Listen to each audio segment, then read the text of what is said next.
Olá pessoal, eu sou o professor Michel Corsi e estamos aqui para mais um bate-papo de Física Básica. Continuamos na nossa caminhada sobre leis de Newton, porém, hoje, terceira lei de Newton, princípio da ação e reação, tá bom? Antes da gente entrar na terceira lei, eu só queria trazer à sua memória a primeira e a segunda. A primeira lei era a lei da inércia, e ela me dizia o quê? Se a força resultante sobre um corpo for nula, a aceleração será nula. Então, este corpo mantém o seu estado de equilíbrio, ou de repouso, ou de movimento com velocidade constante. A segunda lei de Newton diz o seguinte: se essa força resultante não for mais zero, então vai aparecer no corpo uma aceleração, que é diretamente proporcional à força resultante e inversamente proporcional à massa, que nós normalmente escrevemos como sendo força resultante igual a massa vezes a aceleração do corpo, tá bom? Então, lembrado, trazido à memória, tá? A primeira e a segunda lei, entramos agora na terceira lei. E de cara, né, essa aqui é um pouquinho mais simples, porém não menos importante, tá? E na hora de aplicar, ela é tão difícil quanto, tá? Então você precisa ficar atento. Vou definir primeiro como aparece nos livros didáticos. E aí nós vamos para algumas particularidades, alguns detalhes que eu considero importantes. Tá bom? Então, olha só. A toda força de ação, tá, corresponde uma força de reação. De mesmo módulo, mesma direção e sentidos opostos. Ou seja, anota.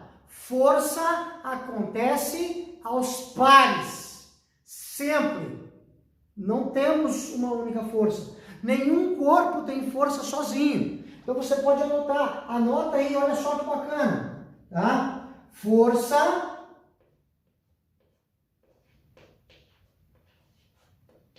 acontece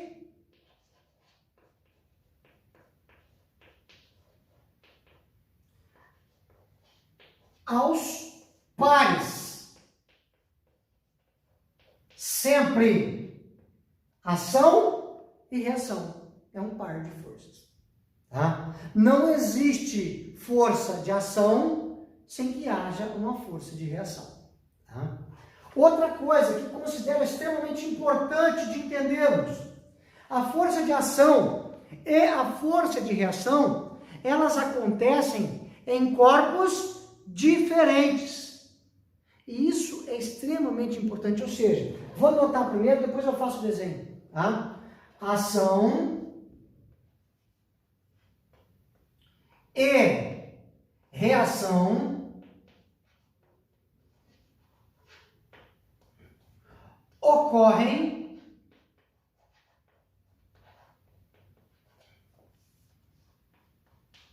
em corpos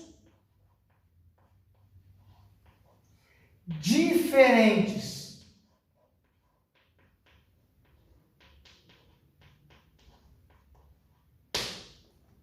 Ou seja, eu tenho dois corpos, a ação ocorre em um e a reação ocorre no outro. Tá? Então, por exemplo, quando eu dou um soco na parede, a parede devolve exatamente a mesma força na minha mão. Então, imagine isso aqui, ó. Vou fazer aqui do ladinho. Eu tenho o corpo A aqui, tá? Corpo A. E eu tenho o corpo B. Vou fazer aqui, ó, um corpo B com uma outra massa. A e B. O corpo A vai atrair o corpo B, ou vai fazer uma força no corpo B. Vou fazer assim, ó. O corpo A faz uma força no corpo B. Nesse sentido, ó. F de A em B. Muito bem. O corpo B, por sua vez, devolve exatamente a mesma força no corpo A. Onde é que eu vou desenhar? É como se eu traçasse aqui, pessoal, ó, uma linha pontilhada que passa pelos dois corpos. Então, a força que o corpo B faz está exatamente em cima dessa mesma pontilhada, tem o mesmo tamanho, olha só, mesmo tamanho, a mesma direção, porque está sobre a mesma linha, porém sentidos opostos. E essa aqui é a força que o corpo B exercem A. Como elas têm sentidos opostos, normalmente nós escrevemos assim, ó, a força que A exerce em B é exatamente igual à força que o B exerce em A menos de um sinal negativo. Por que desse sinal negativo? Porque está no sentido contrário. Se um sentido, por exemplo, para a direita é positivo, para a esquerda vai ser negativo.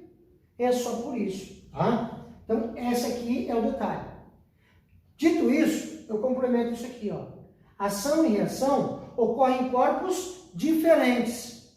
Se ocorrem em corpos diferentes, eu posso cancelar uma ação com a reação?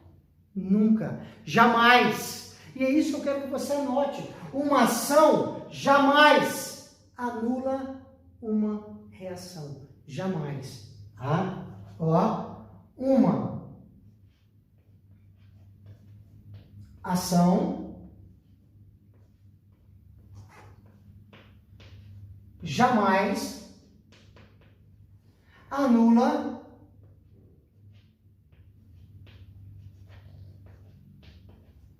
uma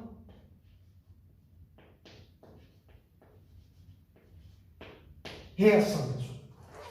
Então agora nós temos posse das 3 leis básicas que regem, que explicam o movimento dos corpos dentro da Terra, as chamadas leis de Newton. Primeira lei, lei da inércia. Segunda lei, princípio fundamental da dinâmica. Terceira lei, princípio da ação e reação. Com essas 3 leis, nós conseguimos compreender por que é que os movimentos acontecem. Tudo bem? Então, isso aqui é a base, é um fundamento para quê? Para a gente compreender outras aplicações futuras, que são as aplicações de corpos que se movimentam fora da Terra. Tá? Então, por hoje nós encerramos por aqui. Se você gostou, curte esse vídeo, compartilhe com seus amigos, se inscreva no canal, isso é importante para a gente. Tá? E até o nosso próximo bate-papo de Física Básica. Tchau, tchau, pessoal.